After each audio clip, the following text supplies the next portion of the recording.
Assalamualaikum warahmatullahi wabarakatuh. Bagaimana kabarnya anak-anak? Semoga kalian selalu diberkahi Allah kesehatan. Kita bertemu kembali dalam video pembelajaran IPA. Mari kita belajar IPA dengan semangat dan menyenangkan. Materi pertama kita kali ini yaitu tentang magnet. Sebelum kita masuk ke dalam materi, alangkah baiknya kita berdoa terlebih dahulu agar ilmu yang kita dapatkan bermanfaat. Berdoa, kita mulai. Baiklah, kita memasuki tujuan pembelajaran kita yang pertama, yaitu kalian dapat menerapkan konsep medan magnet dan induksi elektromagnetik dalam teknologi dengan benar. Dan yang kedua, kalian dapat membuat karya sederhana yang memanfaatkan prinsip elektromagnetik atau induksi elektromagnet dengan benar. Nah, coba perhatikan gambar apa yang ada di samping saya ini. Ya, betul, itu adalah gambar burung yang sedang melakukan migrasi yang dinamakan sebagai migrasi hewan. Apakah kalian tahu kenapa hewan tersebut dapat melakukan migrasi? Burung-burung tersebut dapat melakukan migrasi karena memanfaatkan medan magnet bumi untuk membantu navigasi ketika burung terbang. Medan magnet bumi dapat menjadi penentu arah utara dan selatan yang baik.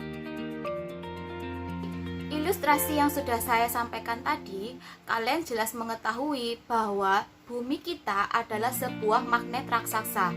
Jadi, magnet pertama kali ditemukan di alam berupa batu yang disebut sebagai lodestone. Magnet juga dapat dibuat sesuai kebutuhan manusia. Jenis magnet ada dua, yaitu magnet alam dan magnet buatan. Magnet alam dan magnet buatan sama-sama memiliki sifat mampu menarik bahan-bahan magnet seperti besi, baja, nikel, atau logam yang lain. Karena banyaknya logam-logam yang ada di alam, maka sifat magnet dari sebuah bahan dibedakan menjadi tiga, yaitu yang pertama, bahan yang bersifat ferromagnetik, yang kedua, bahan yang bersifat paramagnetik, dan yang ketiga, bahan yang bersifat yang magnetik. Kita bahas untuk yang pertama terlebih dahulu, yaitu bahan yang bersifat ferromagnetik. Bahan ferromagnetik adalah sebuah benda atau bahan yang sangat mudah dipengaruhi oleh magnet dan dapat dibuat magnet. Contoh bahan yang bersifat ferromagnetik adalah baja, kobalt, baja nikel, aluminium nikel, kobalt, besi nikel. Sekarang yang kedua yaitu bahan paramagnetik. Bahan yang dapat dipengaruhi magnet tetapi tidak dapat dibuat menjadi magnet buatan. Contoh logam yang bersifat paramagnetik adalah mangan, platina, aluminium, magnesium, dan juga timah. Dan yang terakhir adalah bahan diamagnetik. Bahan diamagnetik adalah bahan yang sulit atau tidak bisa dipengaruhi oleh magnet. Contoh bahan diamagnetik adalah bismut, kemudian antimon, seng, kemudian raksa, timbal, perak, emas, dan juga yang lainnya.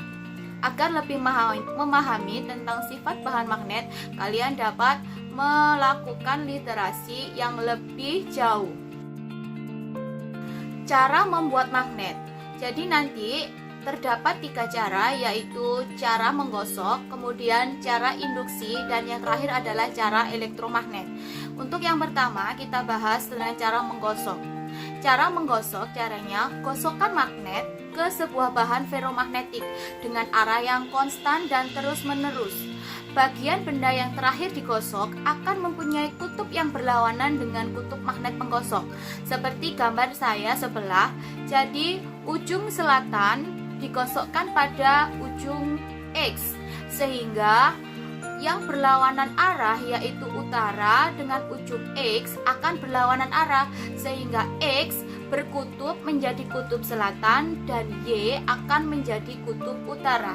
Agar lebih memahami bagaimana pembuatan magnet dengan cara menggosok, saksikan video berikut ini.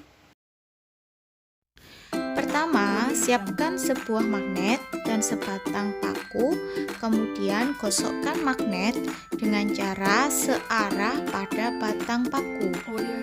Berulang-ulang dan terus-menerus sampai paku tersebut berubah menjadi magnet. Untuk mengecek bahwa batang paku tersebut telah menjadi magnet, setelah proses menggosok, kita dekatkan pada sebuah peniti atau besi yang lain. Terlihat pada video tersebut, batang paku telah berubah menjadi magnet dan dapat menarik sebuah peniti. Cara yang kedua yaitu dengan cara menginduksi, artinya didekatkan saja, yaitu mendekatkan sebuah magnet pada bahan ferromagnetik menggunakan magnet. Bahan yang didekati tersebut akan menjadi magnet. Kutub magnet yang dihasilkan dari induksi ini memiliki urutan yang sama dengan magnet penginduksinya, seperti gambar saya yang ada di sebelah ini. Pada mulainya yang atas adalah kutub selatan dan kutub utara, maka X dan Y akan berurutan. X menjadi kutub selatan dan Y menjadi kutub utara.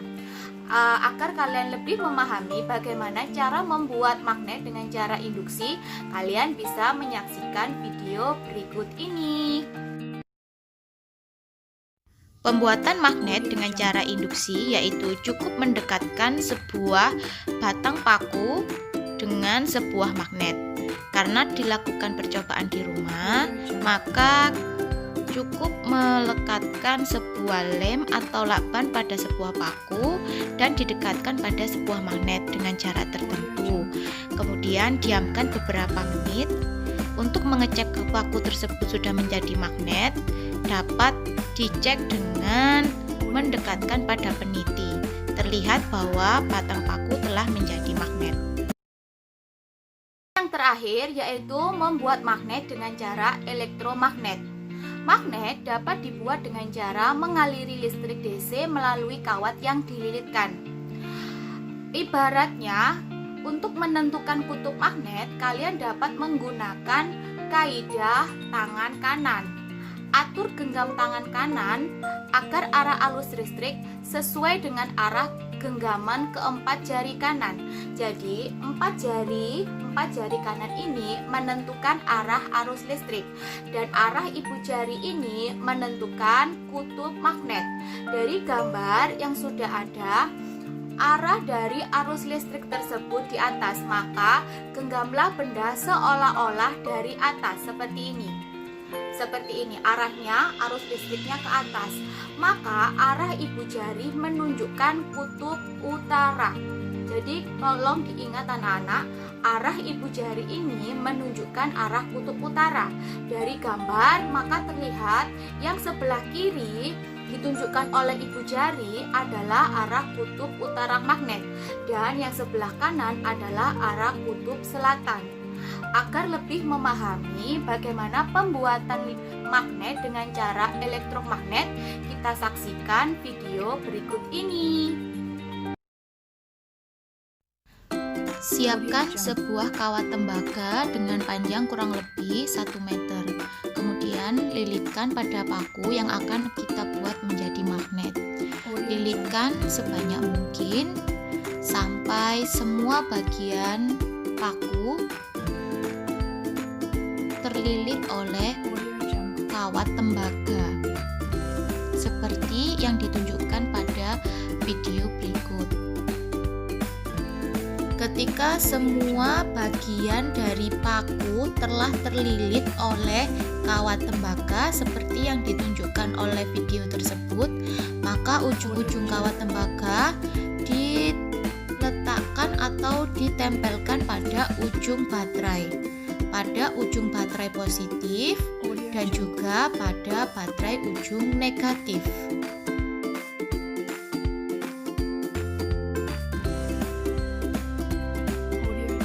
Agar ujung-ujung kawat tembaga tidak mudah terlepas, kita bisa memberikan lakban pada ujung-ujung baterai. Berguna juga untuk agar tangan kita tidak terkena panas, jadi nanti yang dihasilkan akan menghasilkan panas dari baterai kepada tembaga. Jadi terjadi aliran listrik dari baterai ke kawat tembaga tersebut.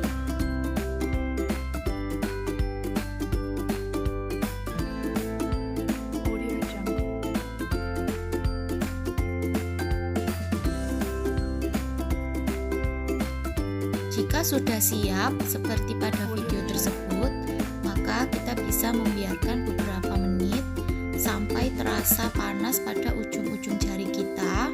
Berarti sudah terjadi aliran listrik kepada batang tembaga ke paku.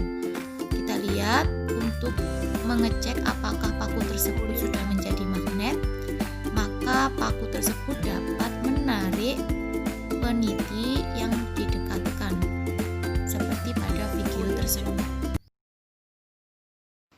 Alhamdulillah, kita telah sampai pada video pembelajaran yang terakhir, yaitu menerapkan proses atau prinsip elektromagnet dalam kehidupan sehari-hari. Tugas proyek yang akan kalian dibuat yaitu menerapkan elektromagnet dalam kehidupan sehari-hari, yaitu banyak sekali pemanfaatan magnet dalam kehidupan kita. Salah satunya adalah bel listrik. Kalian tahu bel listrik? Ya, buatlah sebuah bel listrik sederhana di rumah. Dokumentasikan kegiatan kalian dan bawa proyek kalian saat kegiatan KPT. Untuk referensi bagaimana pembuatan bel listrik banyak sekali.